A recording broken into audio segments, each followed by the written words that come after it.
App ಸ್ವಸ್ಥ high ಕ್ಯಾ ಕೇಳ್ತಾರೆ. ನೀವು ಸ್ವಸ್ಥ ಹೈ ಕ್ಯಾ ಅಂದರೆ ಆರೋಗ್ಯವಾಗಿದ್ದೀರಾ ಅಂತ. ಸ್ವಸ್ಥ ಸಂಸ್ಕೃತದಲ್ಲಿ ಸಂಸ್ಕೃತ ಪದ.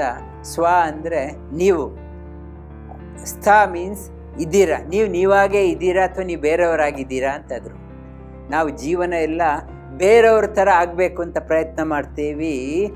ನಮ್ಮ ಶಾಸ್ತ್ರದಲ್ಲಿ ಹೇಳೋದು, ಬೇರೆಯವ್ರ ಥರ ಆಗಬೇಡಿ, ನೀವಾಗೇ ಆಗಿ. ನೀವಾಗೇ ಆದರೆ ನಿಮ್ಮ ಆರೋಗ್ಯ ಬರುತ್ತೆ.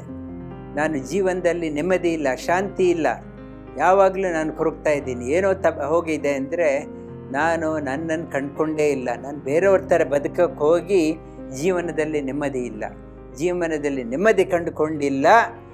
ಹೇಳೋದು, ನೀವಾಗಿ ಆರೋಗ್ಯವನ್ನು ಪಡೀರಿ, ಆನಂದವನ್ನು ಪಡೀರಿ, ಸ್ವಸ್ಥದ ಕಡೆ ಹೋಗಿ.